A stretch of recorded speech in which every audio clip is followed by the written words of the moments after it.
Have you ever lost so much that starting over felt like the only option left? Reed Mallory sat in his empty apartment at 47, holding divorce papers and a termination letter, wondering how his life had come to this. With his daughter's blessing, he bought a piece of forgotten forest land and an old cabin that hadn't seen life in decades. The place was falling apart, rotted wood, shattered windows, floors you couldn't trust to hold your weight. Most men would have turned around and driven home, but Reed picked up a hammer and started tearing into those old walls. What he found changed everything. Hand-carved beams, hidden letters, stories from families long gone, and what he built became something nobody expected. So what did this broken father create that ended up healing so many others? Before we jump back in, tell us where you're tuning in from, and if this story touches you, make sure you're subscribed, because tomorrow I've saved something extra. The morning Reed Mallory arrived at the property. The sky hung low and grey, pressing down on the forest like a heavy blanket. October had turned cold early that year, and the 2-hour drive from the city had given him plenty of time to question every decision that had led him here. The GPS had lost signal 20 minutes back, forcing him to rely on handwritten directions from the county clerk's office.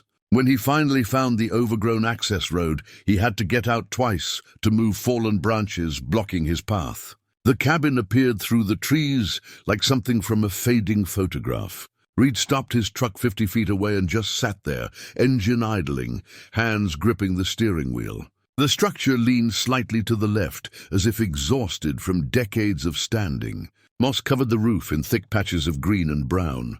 The porch sagged in the middle, its railing broken in several places. 2 windows on the front face had lost their glass entirely, leaving dark openings that reminded Reed of empty eye sockets. This was what $8,000 and a decade of back taxes had bought him. This was his fresh start. His phone buzzed. Carly, he'd been expecting her call. "Dad, did you make it?" "I'm here," Reed said, surprised by how steady his voice sounded. "And how does it look?" Reed stared at the cabin. "Like it's been waiting a long time for someone to care about it." There was a pause on the other end. When Carly spoke again, her voice was softer.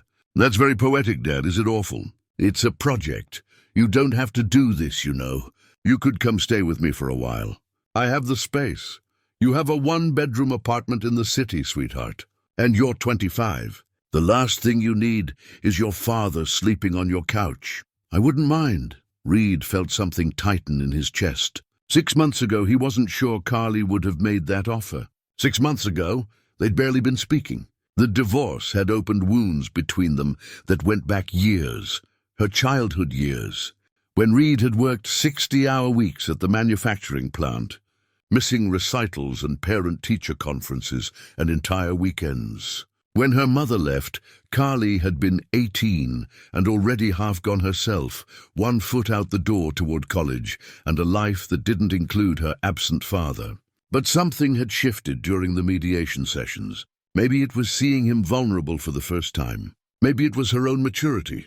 Whatever the reason, Carly had started calling more, asking how he was doing, actually listening to his answers. When he'd mentioned the cabin, half joking, showing her the listing online, she'd surprised him by saying, "I think you should do it. I know you wouldn't mind," Reed said now.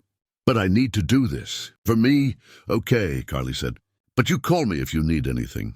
And I mean anything, Dad, even if it's just to talk. I will. I promise." After she hung up, Reed sat in the truck for another 5 minutes. Then he turned off the engine, pocketed the keys, and stepped out into the cold morning air. The property was larger than he'd expected from the survey maps. Nearly 20 acres of mixed forest, mostly pine and fir, with a creek he could hear but not yet see somewhere to the east. The cabin itself sat in a small clearing, surrounded by scrub brush and saplings that had taken advantage of the neglect. A stone chimney rose from the center of the roof, still intact but listing at a dangerous angle. Reed approached slowly, testing each porch step before trusting it with his full weight. The 3rd step cracked under him but held. The front door hung crooked on one hinge. He pushed it open carefully, and it scraped across the floor with a sound like a sigh. The smell hit him first, damp wood, animal musk, decades of decay. Dust motes swirled in the weak light, coming through the broken windows. The main room was smaller than he'd imagined, maybe 15 by 20 feet. A rusted wood stove sat in one corner, its pipe disconnected and lying on the floor. What had once been furniture was now just shapes under collapsed fabric and rot. The floorboards were water-stained and buckled in several places, and Reed could see daylight through gaps in the far wall. He stood in the doorway for a long moment, breathing through his mouth, taking it all in. 25 years he'd worked at Meridian Manufacturing. Started as a floor supervisor at 22, worked his way up to production manager by 30. He'd been good at his job, great at it actually. He understood systems and efficiency and how to get the best out of people. He'd helped modernize 3 different production lines, saved the company millions in waste reduction.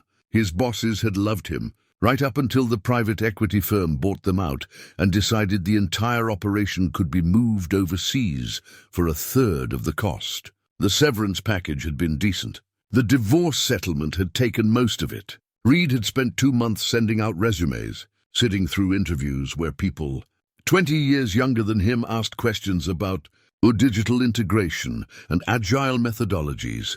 He'd watched their eyes glaze over when he talked about his experience, seen them mentally writing him off as yesterday's manager trying to compete in tomorrow's market. The last interview, he'd walked out halfway through, just stood up, thanked them for their time and left. He'd sat in his car in the parking lot and realized he didn't want to do this anymore, any of it. The resume polishing, the forced optimism, the pretending that his quarter-century of experience meant something to people who valued coding skills over human judgment. That night, he'd started searching for cheap land, not to build something new but to find something old, something that needed the kind of work he actually knew how to do, work with his hands, work where results were visible and real. Now, standing in the wreckage of someone else's abandoned dream, Reed felt something he hadn't felt in months. Not quite hope, that would be too strong a word. But possibility? The cabin was broken, yes. But broken things could be fixed. He knew that much. He'd spent his entire career fixing broken systems, broken processes, broken machinery.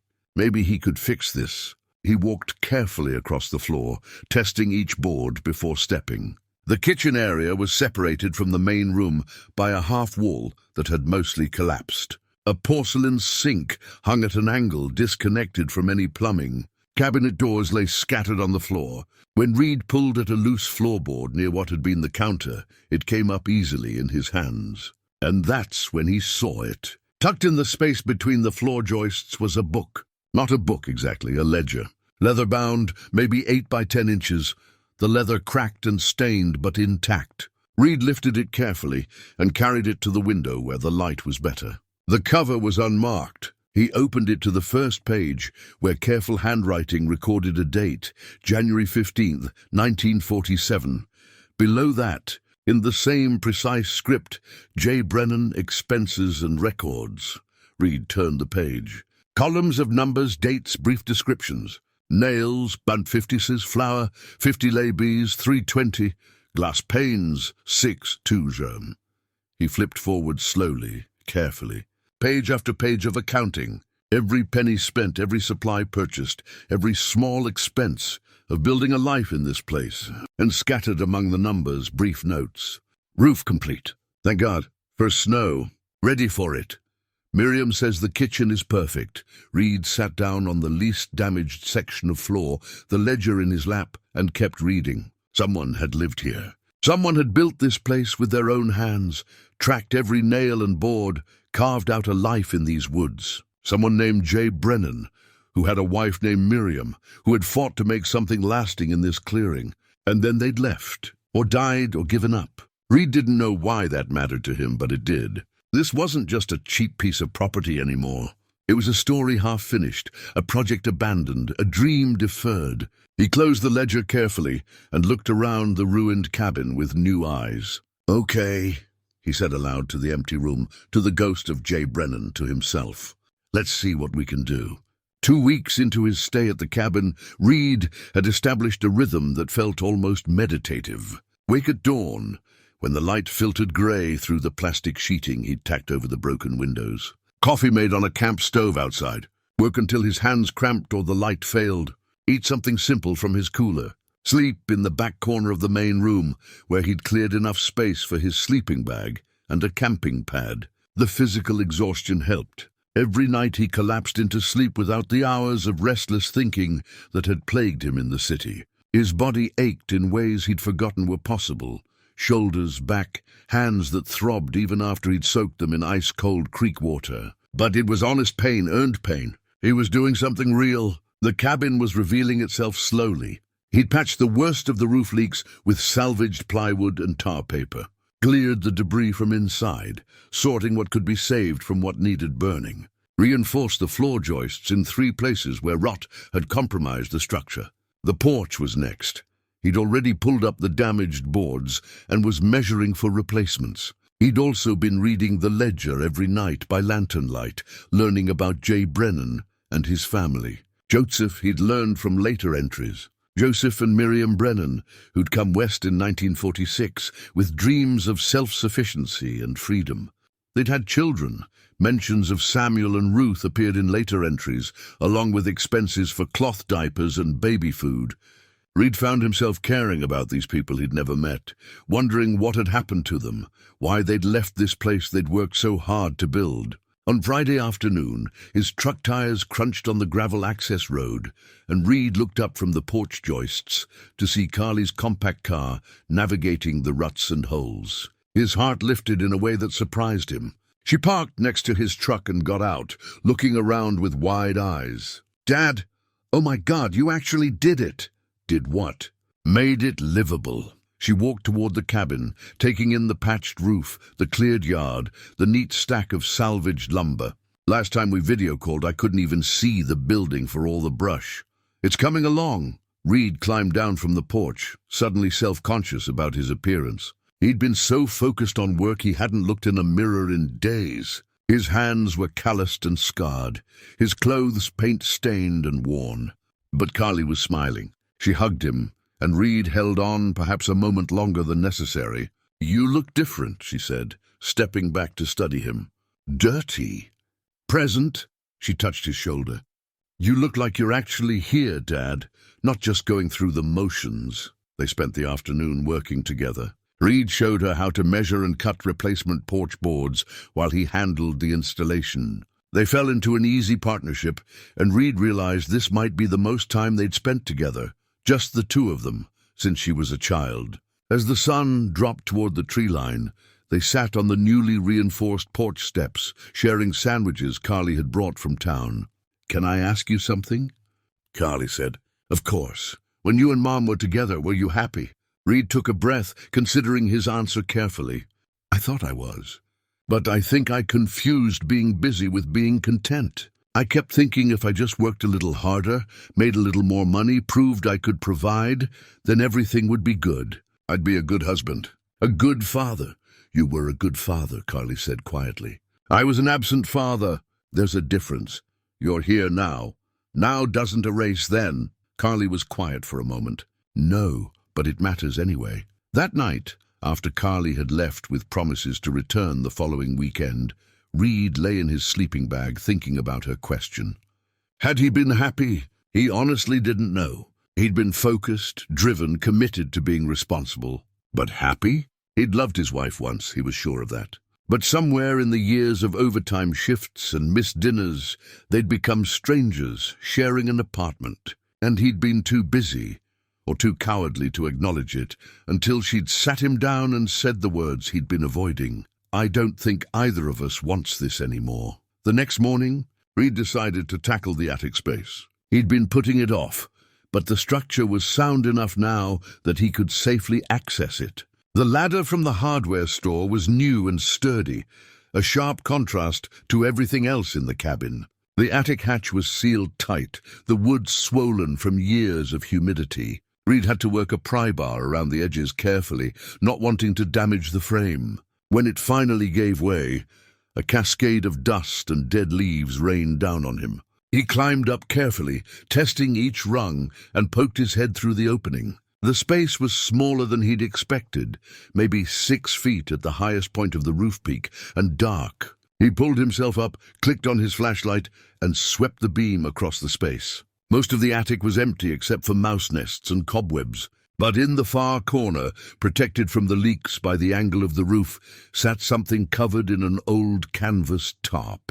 Reed crawled across the rafters, mindful of his weight distribution, until he could reach the tarp.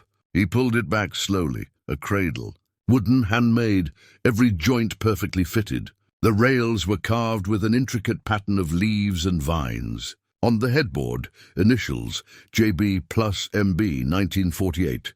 Reed sat back on his heels, the flashlight beam steady on the cradle. Joseph had made this, had carved every detail by hand, had fitted it together with the same care he'd put into building the cabin itself. Made it for a child, made it with love. Next to the cradle was a small wooden box, the kind that might have held jewelry or important papers. Reed opened it carefully. Baby clothes. Small hand-sewn garments in white and pale yellow. Never worn, the fabric was still crisp, the seams sharp. And underneath the clothes a letter folded and yellowed. Reed unfolded it with trembling fingers. The handwriting was different from Joseph's, more flowing, more delicate. Miriam's, he guessed. My dearest Grace, it began. I write this knowing you'll never read it, but I need to say these things. You were with us for only 3 days, but in that time you made us complete. Your father carved this cradle before you were born, spent every evening for 3 months, getting every detail perfect. He said you deserved something beautiful to sleep in, something that would last generations. Reed's throat tightened. The letter continued, describing the brief life and sudden death of an infant daughter, the grief that had nearly destroyed the marriage, the guilt Joseph carried, though the doctor said nothing could have been done, the slow healing that had come with time and the births of Samuel and Ruth. We will leave this place eventually, Miriam had written. The memories here are too heavy for us to carry every day. But I wanted to leave this behind, a marker that you existed, that you mattered. Whoever finds this, know that a family loved here and lost here, and somehow found the strength to continue. Reed sat in the attic for a long time, the letter in his hands, and cried. He cried for the Brennans and their lost daughter. He cried for the marriage he'd failed to save. He cried for all the moments he'd missed with Carly, the recitals and soccer games and parent-teacher conferences that had seemed less important than the next production deadline. When he finally climbed back down the ladder, his face was wet and his chest felt hollowed out. But something had shifted. The cabin wasn't just a project anymore. It was a memorial, a testament to people who had suffered and survived and left something beautiful behind. That evening, Reed called Carly. I need to tell you something, he said when she answered. I need to apologize. Dad, we've been through this. No, please. Let me say it. He took a breath. I wasn't there for you. Not really. I was so focused on providing, on being responsible, on doing what I thought a father was supposed to do, that I forgot to actually be your father. And I'm sorry. I'm so sorry, sweetheart. There was silence on the other end, and then a small sound that might have been a sob. I thought, Carly's voice broke, I thought you didn't want to be around me. Like I wasn't interesting enough or important enough. God, no. Carly, no. You were the most important thing in the world. I didn't know how to show it. I thought working hard was love, but it wasn't enough. They talked for an hour. About her childhood, about the distance between them, about the ways they'd both been hurt, and about the ways they could move forward. When Reed hung up, he felt exhausted but lighter. He walked outside and looked up at the stars, brighter here than they'd ever been in the city. The cabin had brought him here for a reason. He was starting to understand what it might be. The conversation with Carly changed something fundamental in Reed. He found himself working with new purpose, not just to restore the cabin, but to honor the story it held. He bought a hardcover journal from the general store in town and began documenting everything he found, photographing each artifact, recording where and when he'd discovered it. The tin box came 3 weeks after finding the cradle. Reed was repairing the fieldstone fireplace when one of the stones in the back wall shifted under his hand. Behind it, wedged into a gap between stones, was a tin box about the size of a shoebox, sealed with wax that had cracked with age. Inside were letters, dozens of them, organized by date with pieces of string. Reed carried the box outside where the light was better and began reading. The earliest letters were from Miriam's sister back in Pennsylvania, dated 1947.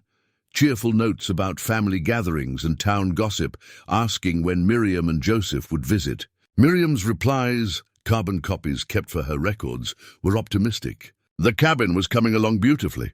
Joseph was a marvel with tools. The children would love it here. But the tone shifted as the years progressed. By 1949, Miriam's letters mentioned the hardship. Winters that seemed endless, crops that failed, the isolation that wore on them both. Her sister's responses grew concerned, urging them to come home. Then there was a gap. No letters for 6 months in 1949. When they resumed, Miriam's handwriting looked different, shakier, smaller. She wrote about Grace's death briefly, clinically, as if emotion would shatter her if she let it through. Her sister's response was full of love and pleading, "Come home. Please come home. You don't have to stay there." But they had stayed. The later letters showed why. Joseph had thrown himself into rebuilding sections of the cabin. Miriam had found purpose in her garden and in raising Samuel and Ruth. They'd made a choice to transform their grief into something tangible. The final letter in the box was from 1953, from Miriam to her sister. "We've decided to leave. Joseph's lungs are bad. The doctor says the altitude and cold winters are making it worse. We'll move to California where he can work in a milder climate. But I want you to know we're not running away anymore. We've healed here as much as we can. This place gave us that gift, even with all its hardness." Reed sat with the letters spread around him on the porch and felt the weight of their story. They'd come here seeking a dream. They'd lost a child. They'd nearly lost each other. But somehow they'd found the strength to rebuild, to heal, to continue. He thought about his own journey. The divorce hadn't been bitter, just sad. Two people who drifted so far apart, they'd forgotten why they'd come together in the first place. He'd signed the papers feeling numb, relieved it was over, but empty about what came next. The job loss had been worse in some ways. His identity had been so wrapped up in being a production manager, in being good at what he did, that losing it felt like losing himself. Who was Reed Mallory if he wasn't the guy who solved problems and kept production lines running? But here, in this cabin, working with his hands and reading about the Brennans, he was discovering a different answer. Maybe he was someone who could honor other people's stories. Someone who could take broken things and make them whole again. That afternoon, Reed drove to the county seat, 45 minutes down winding mountain roads. The Historical Society was housed in a converted church on Main Street. Inside, the smell of old paper and dust reminded him of his elementary school library. An elderly woman looked up from behind the desk, her glasses hanging on a beaded chain around her neck. "Help you?" "I hope so. My name is Reed Mallory. We bought some property up in the National Forest Territory, old cabin that's been abandoned for decades. I've been finding artifacts, documents. I'm trying to learn more about the family who built it." The woman's expression shifted from polite disinterest to genuine curiosity. "Well now, that's the kind of project I like to hear about. I'm Phyllis Kendrick. I've been running this place for 32 years, and before that, I taught local history for 20 more. What's the family name?" "Brennan. Joseph and Miriam Brennan, sometime around 1947. Phyllis stood up, energized. "Give me a minute. I know that name." She disappeared into the back room and returned 10 minutes later with a folder and 2 bound volumes. "Found them. Not a lot, but something. Joseph Brennan bought land in 1946, right after the war. Filed a homestead claim. There are a few mentions in the county records. Births registered for the children, timber permits, that sort of thing." She opened one of the volumes to a page marked with a slip of paper. "Here's an interesting bit."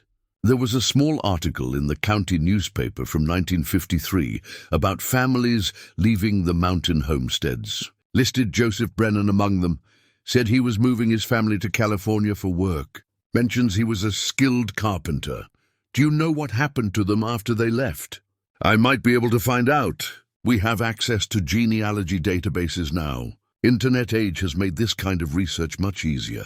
Phyllis pulled out a notepad. Give me your contact information. I'll do some digging. Reed wrote down his cell number and email, though he explained the cabin had no internet service. I'd really appreciate anything you can find. I'm trying to preserve what they left behind. Honor their memory somehow. Phyllis studied him over her glasses. That's good work you're doing. Most people who buy those old places just tear them down and start fresh. It matters that you care about the history. Driving back to the cabin, Reed felt a sense of purpose that had been missing from his life for longer than he cared to admit. This wasn't just about having a place to live or a project to keep him busy. This was about connection to the past, to people he'd never met, to the fundamental human story of building something that lasts. Over the next 2 weeks, Reed worked on the cabin with renewed dedication. He reinforced the foundation, replaced rotted sill plates, rebuilt the chimney stone by stone. Every repair was done carefully, using materials and techniques as close to the original as possible. This wasn't just restoration, it was preservation. Carly visited again, bringing her camera.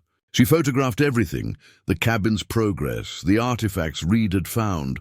Reed himself working with Joseph's ledger open beside him for reference. "You should share this story," she said one evening, as they sat on the porch watching the sun set through the pines. "What do you mean?" "I mean people would want to know about this. About the Brennans, about what you're doing here. It's a beautiful story, Dad." Reed shook his head. "This is private. It's not for, I'm not saying make it a tourist attraction. But stories like this matter. They remind people that their struggles aren't unique, that other people have survived hard things and come out the other side." She showed him her camera screen, scrolling through the photos. Reed barely recognized himself. Tanned, leaner, his face more lined but somehow younger. And the cabin looked almost noble in her shots, the evening light catching the restored logs and making them glow. "Let me think about it," Reed said. That night he sat in the workshop area he'd been slowly clearing and cleaning. The space was taking shape. Workbench rebuilt, tools organized, a small wood stove installed for heat. He opened his journal and began writing. "I came here broken, thinking I needed to get away from everything. But maybe what I really needed was to find something worth caring about. The Brennans built this cabin as an act of faith. They believed they could make a life here. When that life turned tragic, they had a choice: abandon it or rebuild. They chose to rebuild. I'm starting to understand that's always the choice. Give up or keep going. Let the broken things stay broken, or find the courage to make them whole again." He closed the journal and looked around the workshop. Joseph had stood here, had used these tools, had made beautiful things with his hands. And now Reed was here, continuing that work in his own way. The phone in his pocket buzzed. A text from Phyllis. "Found something." "Call me tomorrow," Reed smiled. The story was still unfolding, and he was part of it now. Phyllis answered on the second ring.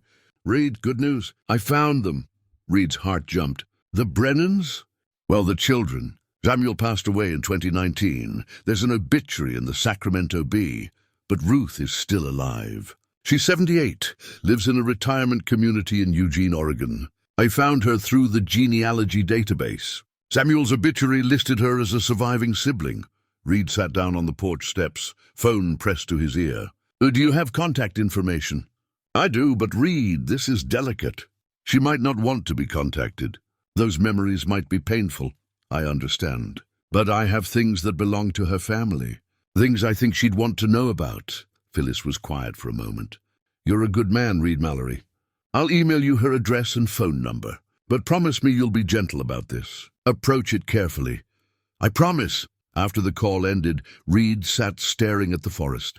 Ruth Brennan was alive. The little girl mentioned in the ledger, who'd survived the death of her baby sister, who'd left this cabin at age 7 or 8, was a real person living in Oregon. What would she remember?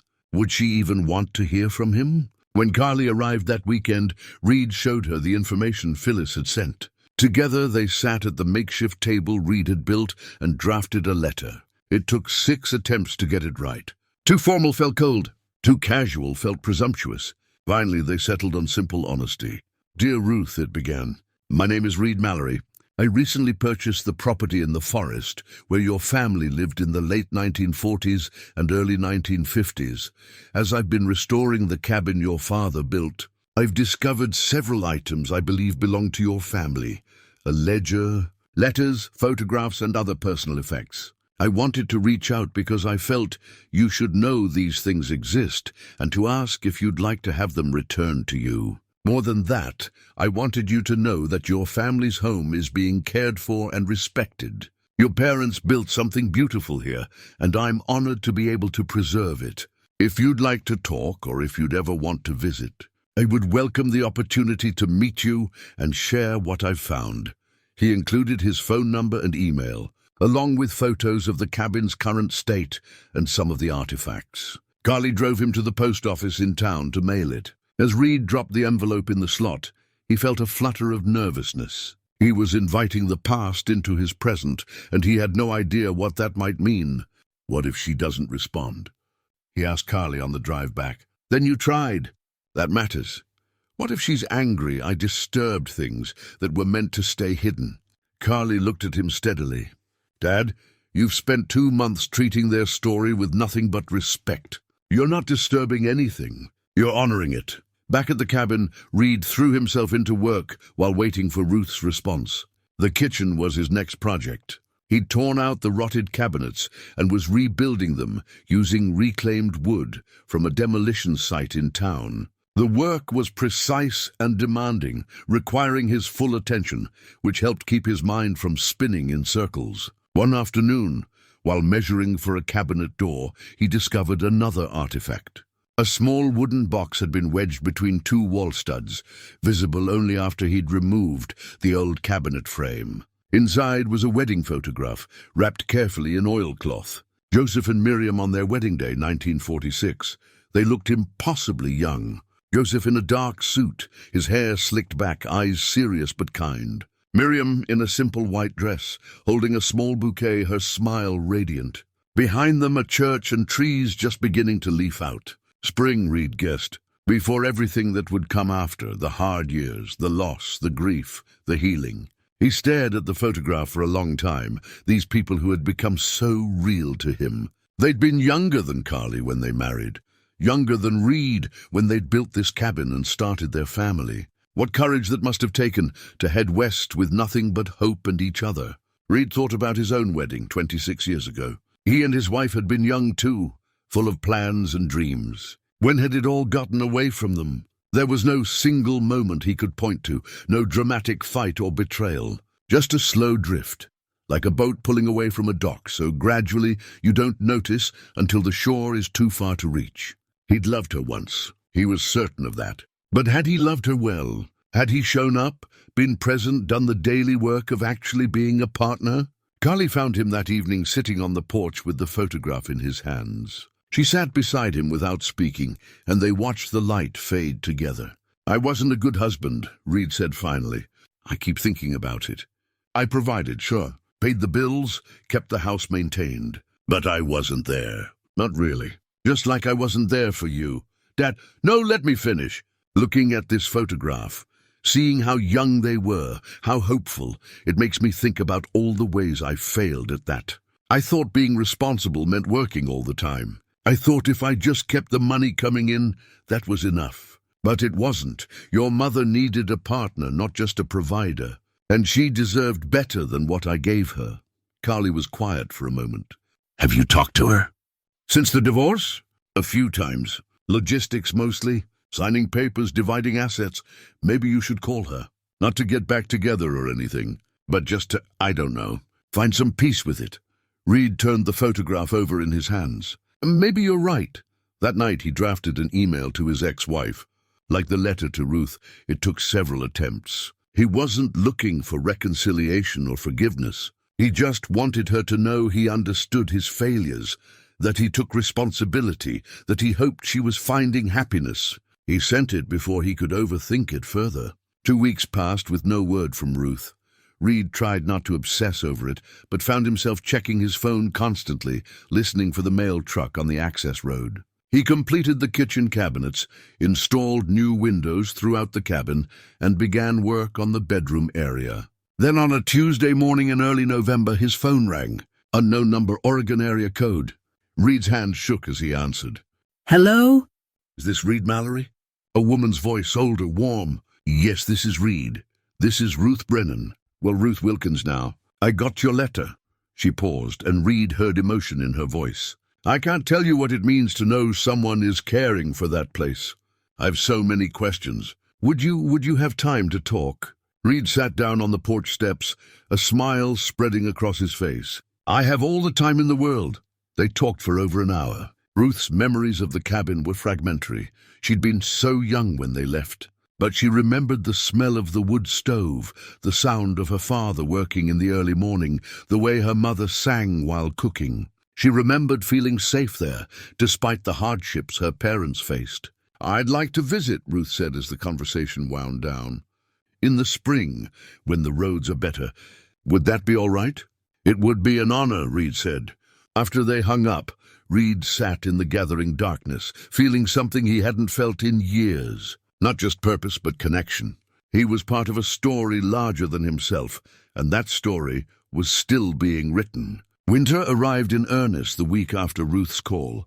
Reed woke one morning to find 6 inches of snow blanketing the property, the pines heavy and sagging under white weight. The cabin, now properly insulated and weatherproofed, held heat from the wood stove through the night. Reed made coffee and stood at the window, watching dawn break over the transformed landscape. He'd been at the cabin for nearly 4 months. In that time, the place had changed dramatically, but so had he. His reflection in the window showed a different man than the one who'd arrived in October, leaner, weathered, calloused hands wrapped around the coffee mug.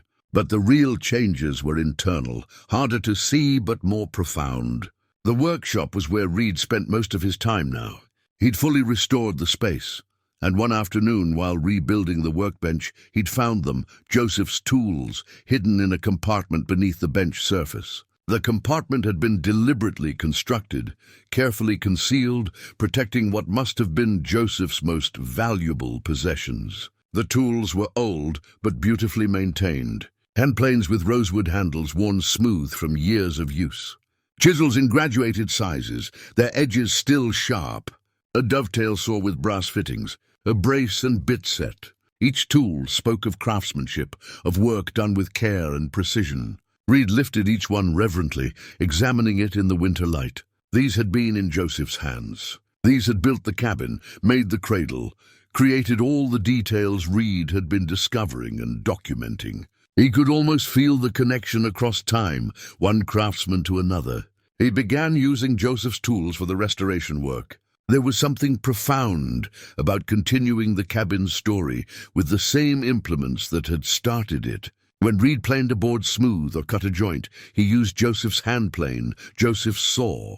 The work felt less like restoration and more like collaboration. Phyllis visited in mid-November, driving her old Subaru carefully up the snowy access road. Reed gave her a complete tour, showing her everything he'd discovered and documented. She photographed the artifacts, took notes, asked careful questions. "This is remarkable work, Reed," she said, standing in the main room and turning slowly to take it all in. "You've created something special here. I've just been trying to preserve what was already here." "No, it's more than that. You've brought the story back to life." She pulled out a business card. "I took the liberty of contacting someone at the State Historical Preservation Office. Her name is Fiona Keller. She'd like to come document this place, possibly get it listed on the State Register of Historic Places." Reed felt a flutter of anxiety. "I don't know if I want it to become some kind of official site. This feels personal, I understand. But consider this. If something happened to you, what would happen to all of this? The cabin, the artifacts, the story? Historical designation would protect it, and there are grants available for preservation projects. You've put your own money into this place. Some support might be welcome." She wasn't wrong. Reed's savings were dwindling faster than he'd planned. Materials weren't cheap, and winter was making everything more expensive and difficult. "Let me think about it," Reed said. "That's all I ask. But Reed, this story deserves to be protected. What you're doing matters. The first serious storm hit in early December. Snow fell for 3 days straight, accumulating to nearly 2 feet. Reed was completely cut off, the access road impassable even with four-wheel drive. He had enough supplies to last weeks. He'd learned to prepare for isolation, but the enforced solitude was different from chosen solitude. On the second day of the storm, Reed found himself thinking about his father. Richard Mallory had been a mechanic, a man of few words and high expectations. Reed had spent his childhood trying to earn approval that never quite came.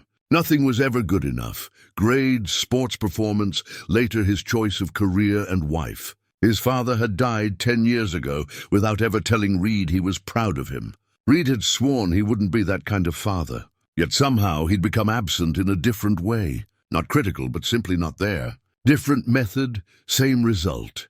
A daughter who'd grown up wondering if she mattered to her father. The weight of generational failure pressed on him in the storm's silence. His grandfather had been distant with his father. His father had been distant with him. He'd been distant with Carly. How many generations back did this pattern go? How many sons and daughters had grown up in the shadow of fathers who didn't know how to show love? Reed pulled out his journal and began writing. Not just documentation of the cabin's restoration, but something deeper. A letter to Carly about the patterns he was finally seeing. The wounds he'd inherited and then passed down. The cycle he desperately wanted to break. He wrote about his own father, stories he'd never shared with Carly before. The rare moments of connection, teaching Reed to change oil, to read a measuring tape, to fix a leaking faucet. Small things, but they were what his father had to offer. Not affection or verbal approval, but practical knowledge, tangible skills. "I did the same thing with you," Reed wrote. "I thought teaching you to be responsible, to work hard, to be self-sufficient was love. And those things matter. But they're not enough. You needed me to show up at your school plays. You needed me to ask about your day and actually listen to the answer. You needed me to be present, not just providing. I'm sorry it took me 47 years and losing everything to figure that out." He wrote about the Brennans, about Joseph's guilt over the cabin he'd built. How that guilt had nearly destroyed him and his marriage. How Joseph had found redemption through the act of rebuilding, of making things right through honest work. "I can't go back and fix the past," Reed wrote. "But like Joseph, I can rebuild. Not just this cabin, but the relationship that matters most, the one with you. That's what this place has taught me. Broken things can be made whole again if you're willing to do the work." When the storm finally broke on the 4th day, Reed drove to town and mailed the letter. Then he called Carly. "I want you to come for Christmas," he said. "Spend a few days here. I'll cook, we'll work on the cabin together, we'll just be together. No agenda, no pressure, just us." Carly's voice was thick with emotion. "I'd love that, Dad." "Good. And Carly, I love you. I should say that more often. I love you too." After the call, Reed stood in the town square, looking at Christmas decorations strung between the streetlights. For the first time in years, he was looking forward to the holiday, not as an obligation or a tradition to get through, but as a genuine opportunity for connection. He stopped at the hardware store and bought materials for a project he'd been planning, a display case for some of the artifacts. If Ruth was coming in the spring, he wanted everything properly preserved and presented. Back at the cabin, Reed fired up the wood stove and returned to Joseph's workbench. Using Joseph's tools, he began building something new from old wood, continuing the story of restoration and renewal that had brought him here. Outside, fresh snow began to fall, covering everything in clean white silence. Christmas morning arrived clear and cold. Reed woke early, started the fire, and began preparing the cabin for Carly's arrival. He'd spent the previous 2 weeks making the place as comfortable as possible, setting up a proper guest sleeping area with a real bed frame he'd built, adding curtains Phyllis had helped him find at a thrift store, installing better lighting throughout. The cabin looked different now, not just restored but alive. The artifacts were displayed thoughtfully throughout. The ledger in a glass case Reed had built, the letters organized in acid-free folders, the wedding photograph framed and hanging above the fireplace. Miriam's recipe box sat on a shelf in the kitchen, and the quilt, carefully cleaned and repaired, was draped over the back of the reading chair Reed had refinished. He'd even decorated modestly.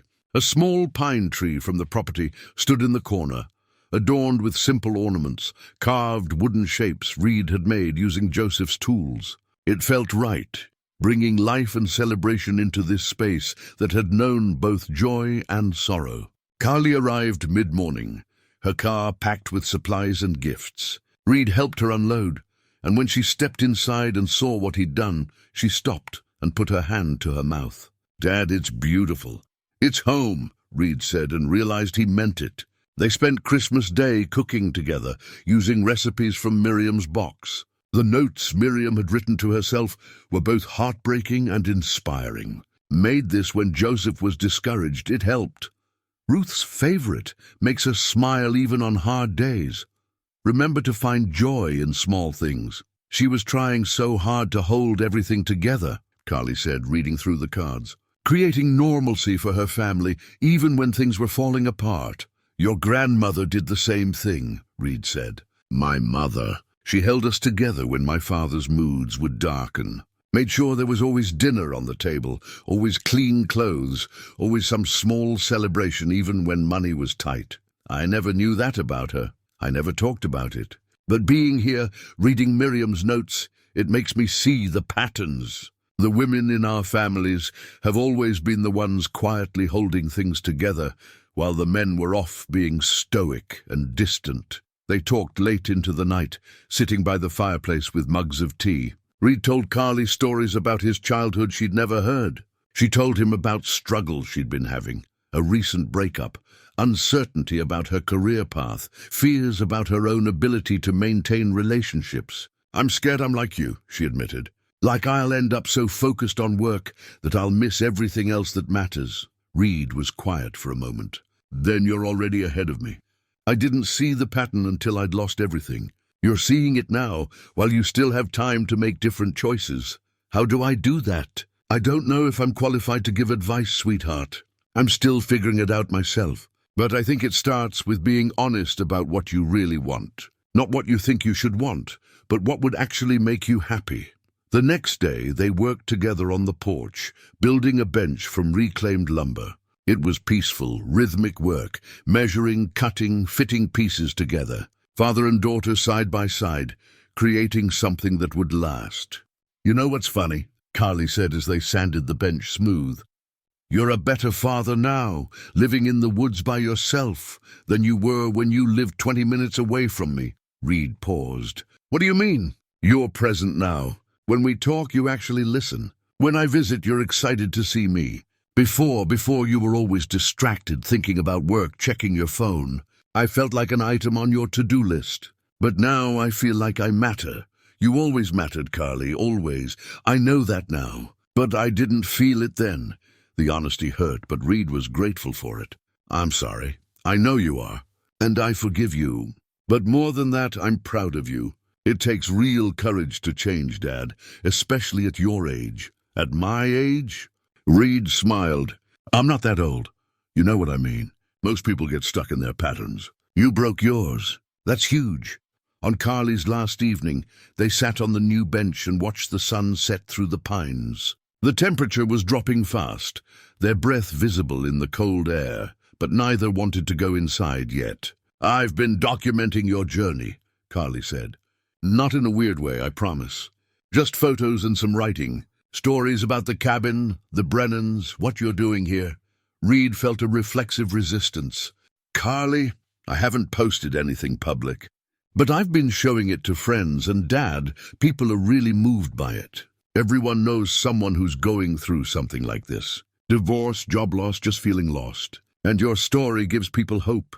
It's not my story. It's the Brennan story. I'm just the caretaker. It's both. That's what makes it powerful. The past and present.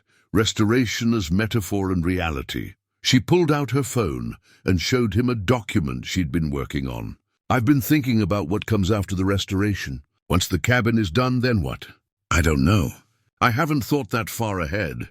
What if this became something bigger? A place for people who need what you needed, space to rebuild, to figure out who they are outside of their roles and responsibilities. Reed was quiet, considering. Like a retreat?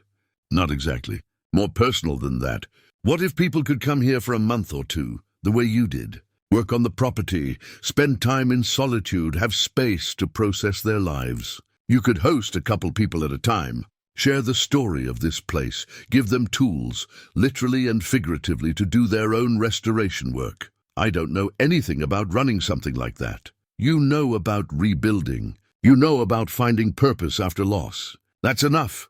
She showed him more of her notes, ideas for structure, funding through donations and grants, word-of-mouth applications. We could do this together, Dad. I could handle the administrative side. You could be the heart of it. Reed felt fear and excitement in equal measure.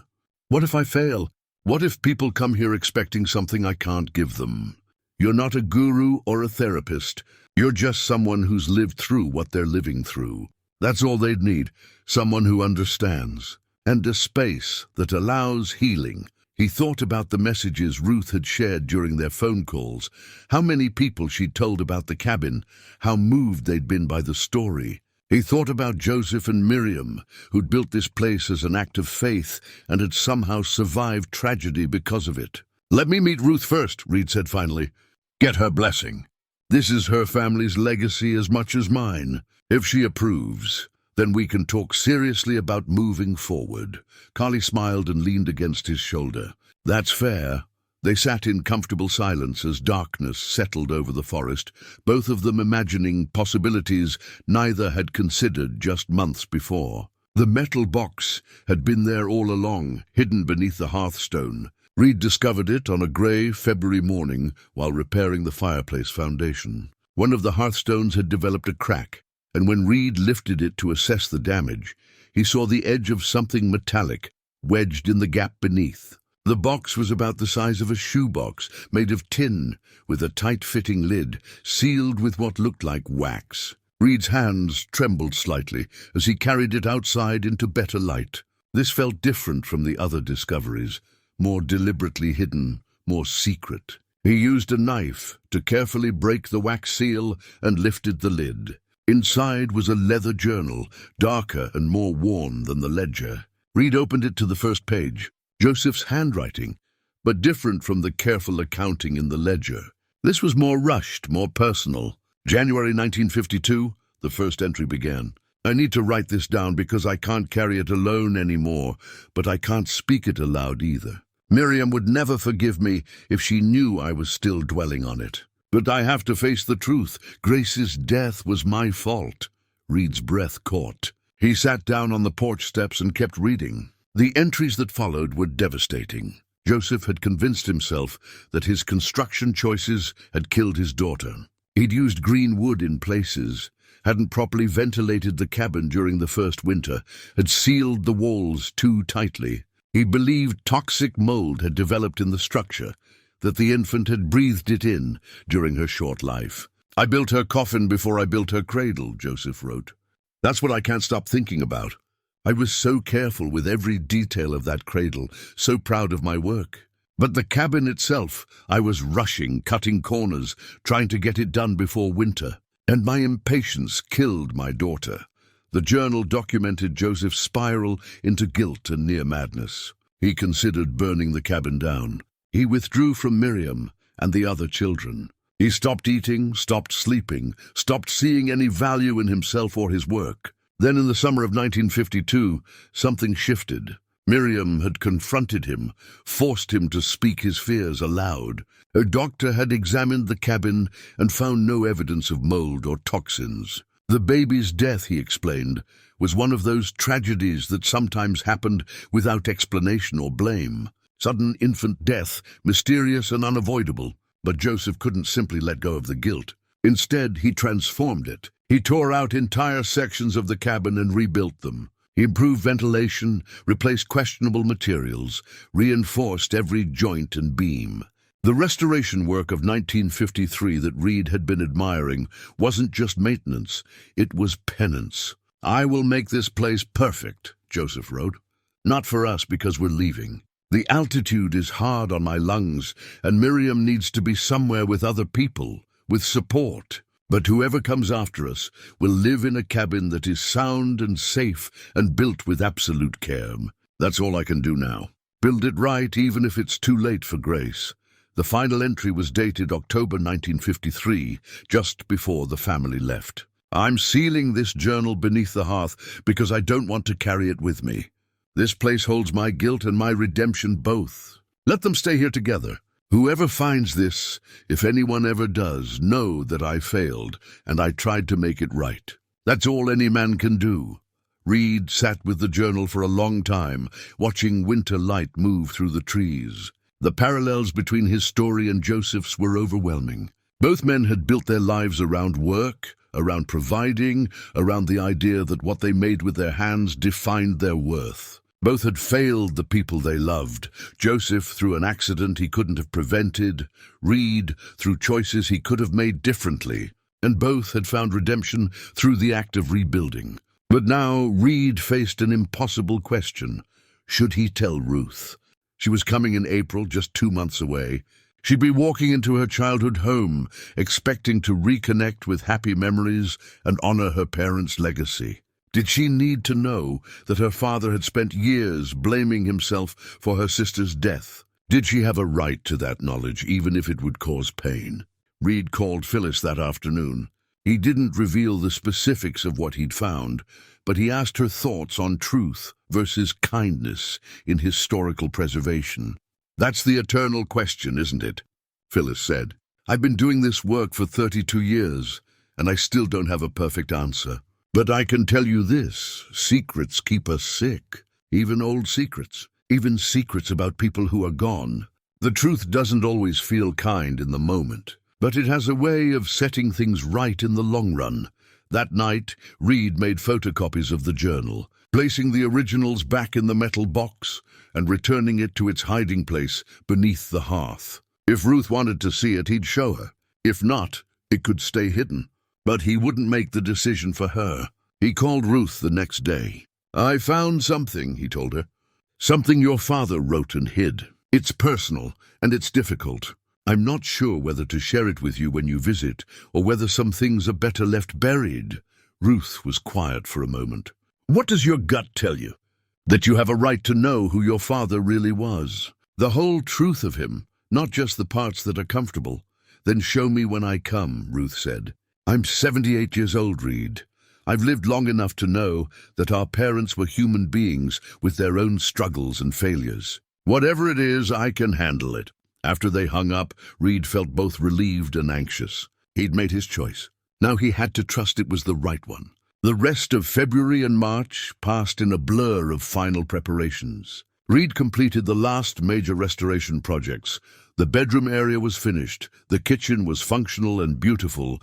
Every artifact was documented and displayed. He built a proper guest room in what had been the storage area, using reclaimed materials and Joseph's tools. Carly visited twice more, bringing supplies and helping plan for Ruth's visit. Together, they created a timeline of the cabin's history to show Ruth photographs, documents, and artifacts organized chronologically to tell the story of her family's time here. Are you nervous? Carly asked the night before Ruth's scheduled arrival. Terrified, Reed admitted. What if she hates what I've done? What if the journal revelation makes her angry? What if she thinks I'm exploiting her family's story? She won't think that. You've treated everything with such respect and care. Anyone can see that. I hope you're right. That night, Reed walked the property one last time, checking everything. The cabin glowed warm in the darkness, smoke rising from the chimney into the cold spring air. Somewhere in the forest, an owl called. The creek, swollen with snowmelt, rushed over rocks with a sound like distant conversation. This place had become home in a way Reed had never expected. More than that, it had become a mission.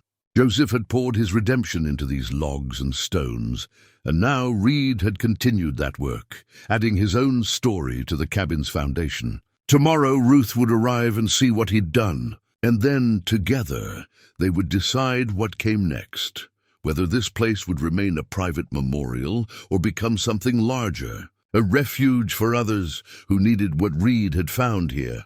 Space to grieve, to heal, to rebuild.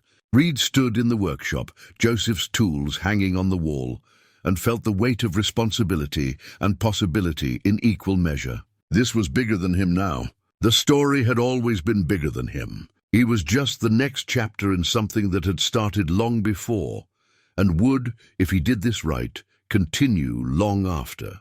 He locked the workshop and headed back to the cabin, ready for whatever tomorrow would bring. April arrived with the tentative warmth of early spring.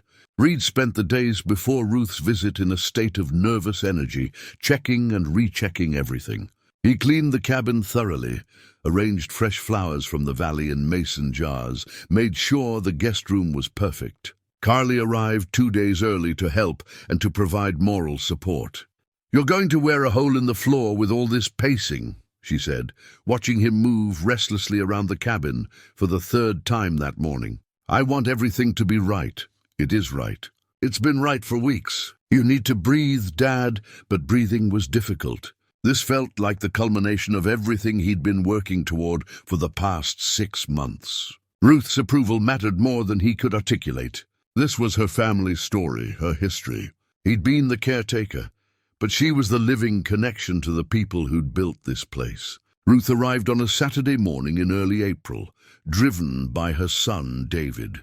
Reed and Carly stood on the porch as the car came up the access road, and Reed's heart hammered in his chest. The car stopped, and for a moment no one moved. Then the passenger door opened and Ruth stepped out slowly, using a cane for balance. She was small, barely 5 feet tall, with white hair and bright eyes behind wire-rimmed glasses. She wore a practical jacket and sturdy shoes, but there was something elegant about her, a grace in how she carried herself. She looked at the cabin, and her hand went to her mouth. "Oh," she said softly. "Oh, my." Reed and Carly waited, letting her take her time.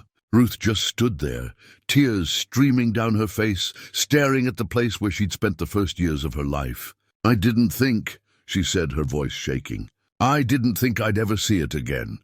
David came around the car and put his arm around his mother's shoulders. He was about Carly's age, kind-faced and patient. "You okay, Mom?" "Yes. I just give me a minute." They all stood in the morning sunlight while Ruth composed herself. Finally, she took a step toward the cabin, then another. She walked slowly to the porch, running her hand along the railing. "Father built this railing twice," she said. "The first one wasn't level.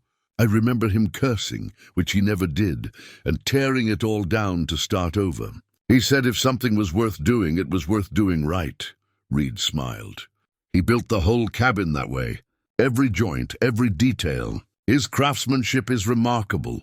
Ruth looked at him then, really looked at him, and her eyes were kind. "You must be Reed." "Yes, ma'am." "And this is my daughter Carly." "Thank you," Ruth said simply. "Thank you for caring about this place." Reed led her inside slowly, letting her set the pace. When she crossed the threshold, she stopped again, her eyes moving over everything. The restored logs, the fireplace, the kitchen area, the artifacts displayed throughout. She touched the walls gently, as if greeting an old friend. "It's exactly as I remember," she said. "But better. So much better." Reed showed her the ledger first, open to a page where Joseph had recorded expenses for her birthday in 1951. Ruth read it with trembling fingers. "I was 4 years old. He bought fabric for Mother to make me a dress. I remember that dress. It was blue with yellow flowers. Next were the letters." Ruth read one aloud, her mother's handwriting describing a particularly hard winter. Her voice shook but held steady. "She was so strong," Ruth said. "I didn't appreciate it as a child, but reading this now, she held everything together." When they reached the cradle, Ruth fell silent. She stood looking at it for a long time, then reached out and touched the carved initials on the headboard. "I knew I had a sister who died," she said. "But my parents never talked about it much. They were protecting me, I suppose. I was too young to understand." Reed showed her the letter Miriam had written and left with the cradle. Ruth read it slowly, tears flowing freely now. "She kept the clothes," Ruth whispered. "All these years I never knew she'd kept the clothes." They spent the afternoon going through everything. Ruth told stories about each room, where the Christmas tree had stood, where she'd learned to read, where her brother had carved his initials secretly in the closet doorframe. The memories came in pieces, fragments of a childhood long past, but still present in the bones of the cabin. For lunch, they made tea using recipes from Miriam's box. Ruth laughed when she saw them. These recipes came with us to California. Mother copied them into a new book, but these were the originals. I'd forgotten about the notes she wrote to herself. She read them with affection and sadness. She was trying so hard to keep us all together, to create normalcy when everything felt like it was falling apart. In the afternoon, Ruth asked to see the workshop. Reed led her there, David and Carly following. When Ruth saw Joseph's tools displayed on the wall, she stopped and simply stared. "His hands built everything we had," she said. Everything. He could look at a problem and just solve it, make something useful and beautiful at the same time. She picked up a handplane, held it like something precious. I remember watching him use this. I'd sit on the floor of the workshop, and he'd talk to me while he worked. Not about anything important, just talk. The weather, the trees, what we'd have for dinner. I felt so safe when he was working. Reed waited, knowing what had to come next. "Ruth, there's something I need to show you. Something difficult." They went back inside, and Reed brought out the photocopied journal. He explained where he'd found it and what it contained, then let her decide whether to read it. Ruth sat in the reading chair, the journal in her lap, and began reading. Reed, Carly, and David waited in respectful silence. The only sound was the ticking of the clock on the mantel and the occasional turn of a page. When Ruth finally looked up, her face was wet with tears, but her expression was calm. "I always wondered," she said, "why he rebuilt so much in 1953, why he was so driven, so obsessive about getting every detail perfect. Mother told me it was structural concerns, that the cabin needed reinforcement. But I sensed there was something more. I'm sorry if this is painful." "No," Ruth shook her head. "No, I'm grateful. My father was a good man who blamed himself for something he couldn't control. That's a very human thing. And knowing he found a way through it, that he channeled that guilt into making things right, that's beautiful in its own way." She looked around the cabin. "He succeeded, you know. This place is safe and sound and built with absolute care. He did what he set out to do. Should I have left it hidden?" Reed asked. "Absolutely not. Secrets keep us sick, Reed, even old secrets about people who are gone. This helps me understand my father better. He wasn't perfect. He struggled, but he found redemption. That matters." Ruth stood and walked to the fireplace, placing her hand on the stones above the hearth where the journal had been hidden. "I brought something too," she said. "Something I think belongs here." David brought in a small box from the car. Ruth opened it carefully and lifted out a worn cloth doll, handmade, missing one button eye but clearly treasured. "Mother made this for me when I was 3, Ruth said. "I carried it everywhere. It went with us to California, went with me to college, sat on a shelf in every house I've lived in for 75 years. It's probably the oldest thing I own that I truly love." She held it out to Reed. "I want it to stay here, with the other things, with the story." Reed took it carefully, understanding the weight of what she was offering. "Are you sure?" "I'm sure. This place is where my family's story began, where we loved and lost and somehow survived. These artifacts belong together, telling that story." She looked around the cabin. "And I want to give you my blessing for whatever comes next." They sat around the table Reed had built, and Ruth listened as Carly explained the vision. A retreat space for people going through major life transitions, a place where restoration of the cabin and restoration of the self could happen simultaneously. "We'd keep it small," Carly said. "Maybe 2 guests at a time for month-long stays.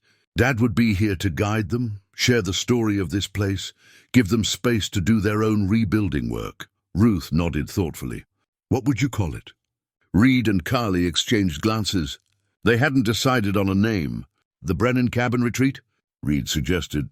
"To honor your family?" Ruth smiled. "No, call it the Mallory Cabin Retreat. You're part of this story now too, Reed. Your restoration work, your own journey, that's what will help people."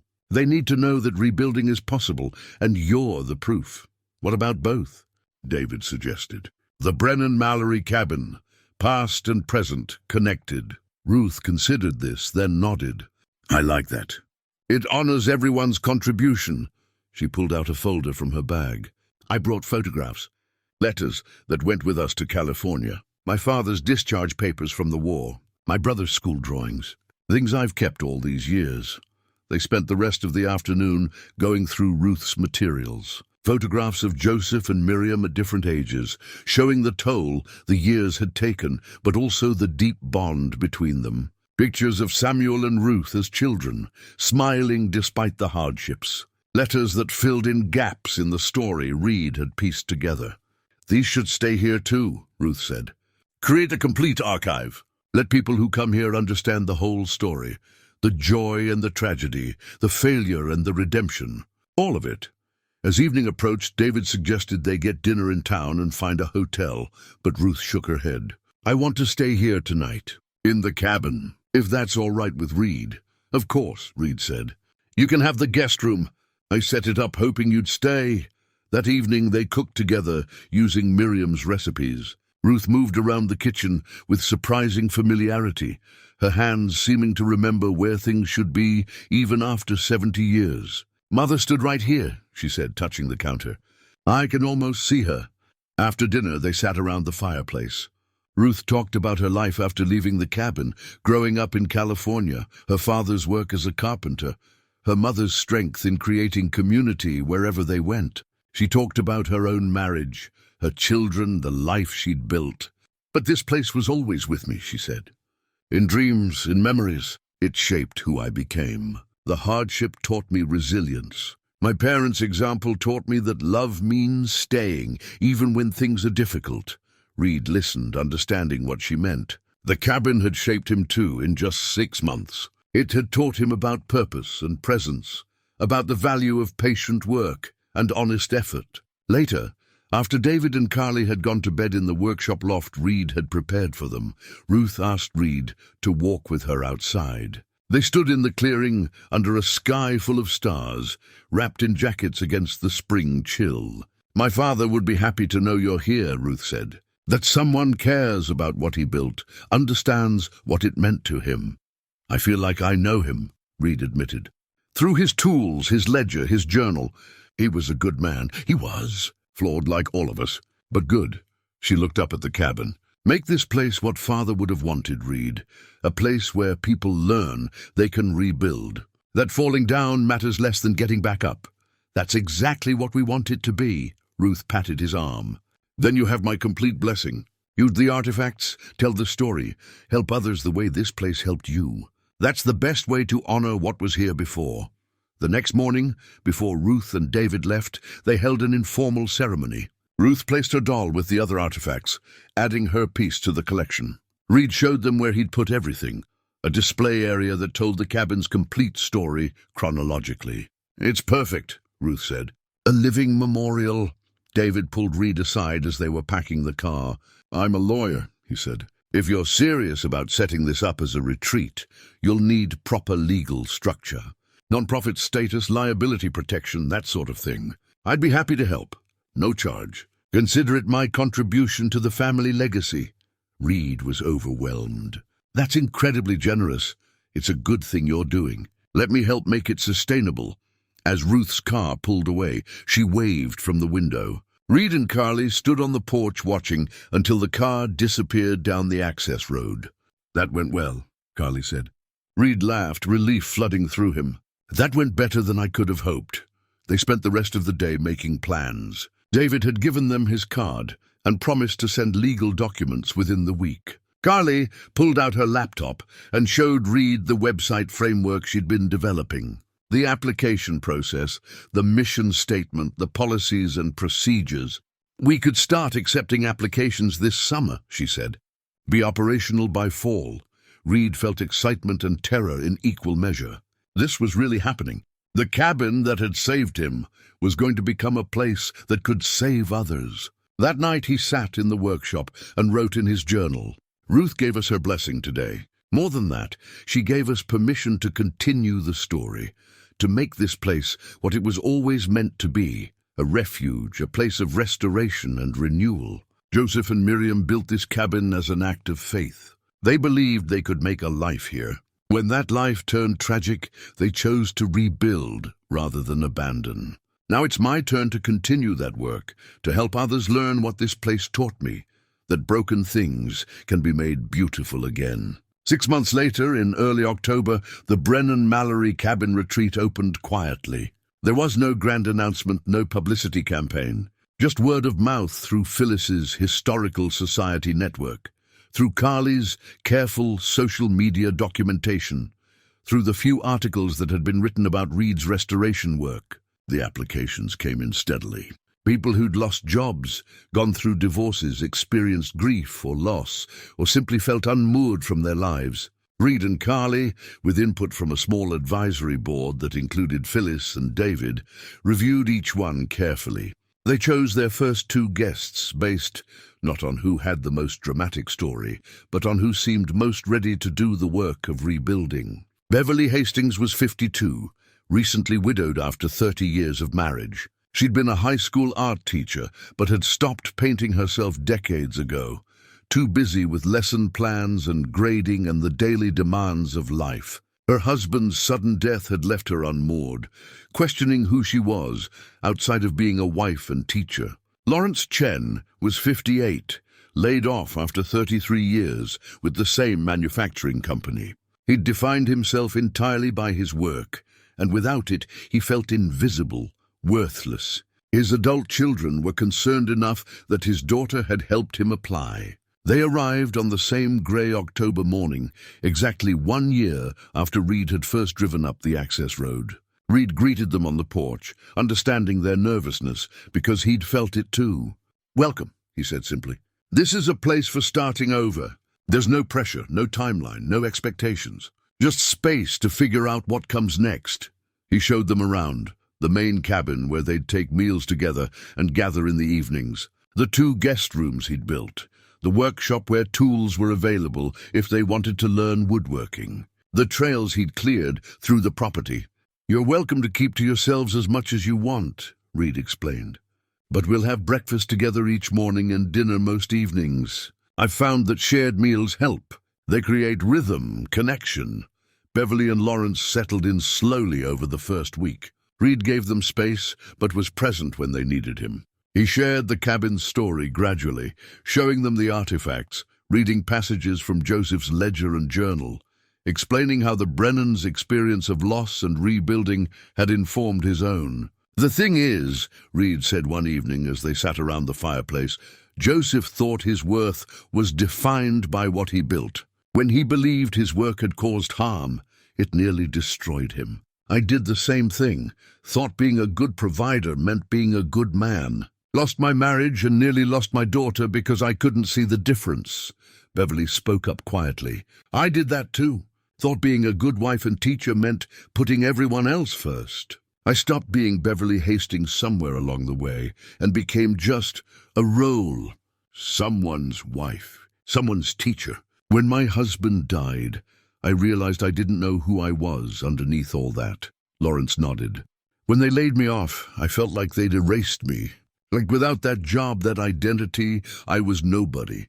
"That's exactly it," Reed said. "And this place, what Joseph and Miriam built, what I've tried to restore, it's about learning that we're more than our roles. That rebuilding is always possible if we're willing to do the work." Beverly started painting again in her second week. She set up an easel on the porch and painted the cabin, the forest, the changing autumn light. Reed would find her there in the mornings, completely absorbed, her face peaceful in a way it hadn't been when she arrived. Lawrence gravitated to the workshop. Reed taught him to use Joseph's tools, showing him how to read wood grain, how to fit joints properly, how to sand until the surface felt like silk. Lawrence worked slowly, methodically, building a simple box for his daughter. "She's getting married next spring," he told Reed one afternoon. "I want to give her something I made myself. Not bought, but made." "That's a good gift," Reed said. "The best kind." By the 3rd week, the 3 of them had fallen into an easy rhythm. Mornings were quiet, individual reflection time. Afternoons involved work of various kinds, some alone, some together. Evenings were for gathering, for sharing meals and conversation, for reading by the fireplace or sitting on the porch watching darkness settle over the forest. Reed found himself sharing more of his own story, including the parts that were painful. His failed marriage, his absence from Carly's childhood, the years of working himself into exhaustion while missing what actually mattered. The divorce wasn't bitter, he told them, but it was sad. We'd become strangers, and I knew it was mostly my fault. I'd chosen work over presents over and over until there was nothing left to choose. Have you talked to her since? Beverly asked. Your ex-wife? Some, mostly about logistics at first. But then, after I'd been here a few months, I wrote her an email, just to say I understood my failures, that I took responsibility. I didn't want forgiveness exactly, just wanted her to know I finally saw it clearly. Did she respond? She did. Said she appreciated the honesty, that she hoped I was finding what I needed. It wasn't closure exactly, but it was acknowledgement. That mattered. Lawrence worked on his box in careful silence for a moment, then said, My wife wants a divorce. Told me 2 weeks before I came here. Said she's tired of being married to a shell of a person. Reed and Beverly waited, letting him continue at his own pace. I was angry at first. Like I just lost my job, and now she's leaving too. But being here, listening to your stories, I'm starting to understand. She's right. I've been a shell. I didn't know how to be anything else. Can you rebuild that? Beverly asked gently. I don't know. Maybe not the marriage, but maybe myself. Maybe that's enough to start with. The 4th week, Carly visited to check on things and help with administrative tasks. Beverly and Lawrence were fascinated by the father-daughter dynamic, how easy they were with each other now. You weren't always like this? Beverly asked. No, Carly said. We barely spoke for years. Dad was always working, always distant. I'd pretty much given up on having a real relationship with him. What changed? Carly looked at Reed. He did. He finally stopped running from himself and started doing the actual work of being present. It wasn't instant and it wasn't easy, but it was real. On their last evening before Beverly and Lawrence's month ended, they gathered around the fireplace as they had so many nights before. Reed brought out the guest book he'd created, a leather-bound journal where visitors could write about their experience. You don't have to write anything if you don't want to, he said. But the idea is that your story becomes part of this place's story, continues what the Brennans started. Beverly wrote first, her teacher's handwriting careful and clear. I came here not knowing who I was without my husband. I'm leaving knowing I'm not finished yet. There's still beauty to create and purpose to find. This cabin and the people in it taught me that rebuilding is always possible. Thank you, Reed. Thank you, Joseph and Miriam, whoever you were. Your story gave me permission to start writing my own again. Lawrence's entry was shorter, but no less meaningful. I came here thinking my life ended when my job did. I'm leaving knowing I'm more than what I do for a living. Reed in this place showed me that our worth isn't in our roles, but in our willingness to keep building, keep trying, keep showing up. I'm not fixed, but I'm not broken beyond repair either. That's enough for now. The morning after Beverly and Lawrence left, Reed walked the property alone, coffee mug in hand, watching autumn light filter through the pines. The cabin looked different now, lived in, purposeful. Smoke rose from the chimney. The workshop door stood open. The guest book sat on the table inside, 2 entries recorded, many blank pages waiting. It had worked. The idea that had seemed so uncertain just months ago had proven itself. 2 people had come here carrying grief and loss, and they'd left with hope. Not healed completely, that wasn't the point, but equipped with tools and perspective to continue their own rebuilding. Reed's phone buzzed. A text from Carly. 3 new applications came in overnight. Want to review them together this weekend? He smiled and texted back, yes, come Friday. The Brennan-Mallory cabin retreat had been operating for just 3 months, but already there were 47 people on the waiting list. Stories of divorce, job loss, grief, transition, identity crisis. People searching for what Reed had found here, space to breathe, to think, to rebuild themselves piece by piece. Phyllis visited that afternoon, bringing documents from the Historical Society. The cabin's state historical designation had been approved, which meant protection and access to preservation grants. But more than that, it meant the story was officially recognized as worth preserving. "You've done something remarkable here," Phyllis said, standing in the main room and looking at the artifact displays. "Joseph and Miriam would be proud. I hope so. I think about them often. Wonder what they'd think of all this. I think they'd recognize it. They built this place as an act of faith, believing they could make something lasting. You've continued that work, just in a different form." After Phyllis left, Reed spent the afternoon in the workshop. He was building another guest book. This one would serve as a waiting room journal, where applicants could write about why they wanted to come, what they were hoping to find. David had suggested it as both a screening tool and a way for people to begin their reflection work before even arriving. Using Joseph's tools felt natural now, like picking up a conversation with an old friend. Reed had learned to read the wood, to listen to what each piece wanted to become. The work was meditative, requiring focus that pushed away worry and overthinking. Carly arrived Friday evening with takeout and her laptop. They spread the new applications across the table and read through them together. A 49-year-old woman who'd left an abusive marriage and was trying to rebuild her sense of self. A 62-year-old man who'd lost his wife to cancer and couldn't figure out how to live alone. A 38-year-old who'd suffered a breakdown and was recovering from his second hospitalization. "How do we choose?" Carly asked. "They all need this. We choose the ones we think are ready to do the work. Not the ones with the saddest stories, but the ones who seem prepared to actually engage with the process." They spent 2 hours discussing, debating, finally selecting the next 2 guests. Carly would reach out Monday with invitations. That night they sat on the porch with blankets wrapped around their shoulders, watching stars emerge. "I'm proud of you, Dad," Carly said. "I'm proud of us. This is a partnership. I couldn't do this without you. You know what's funny? A year ago, I couldn't imagine us working together like this. I couldn't imagine us having a real relationship at all. A year ago, I couldn't imagine any of this." Reed gestured at the cabin, the forest, the life he'd built. "I thought I was finished. Career over, marriage over, purpose gone. I was just existing. And now I understand that endings can be beginnings if you let them.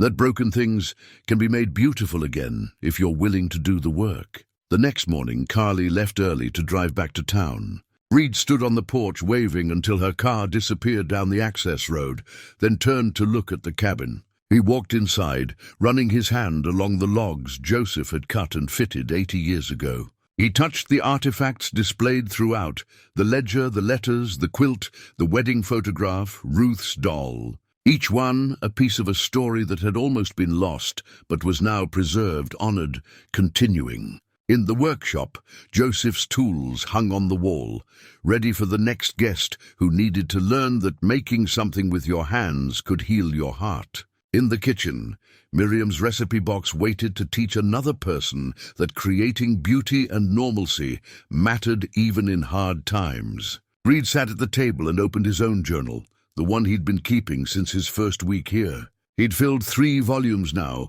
documenting not just the cabin's restoration, but his own. He turned to a fresh page and began writing. "1 year ago today, I arrived at this cabin broken and afraid. I'd lost my job, my marriage, my sense of who I was. I came here thinking I needed to escape. But what I really needed was to find something worth caring about, something that mattered beyond myself. Joseph and Miriam built this cabin as an act of faith. They believed they could make a life here. When tragedy struck, they had a choice: abandon everything or find the strength to rebuild. They chose to rebuild. That choice echoed through decades until it reached me, another broken man standing in the ruins of his own life. I didn't just restore this cabin. The cabin restored me. It taught me that our worth isn't in our jobs or our roles, but in our willingness to show up, do honest work, and stay present even when it's hard. It taught me that it's never too late to become who you were meant to be. Now this place is teaching others the same lessons. Beverly and Lawrence came here lost and left with direction. 47 more people are waiting for their turn.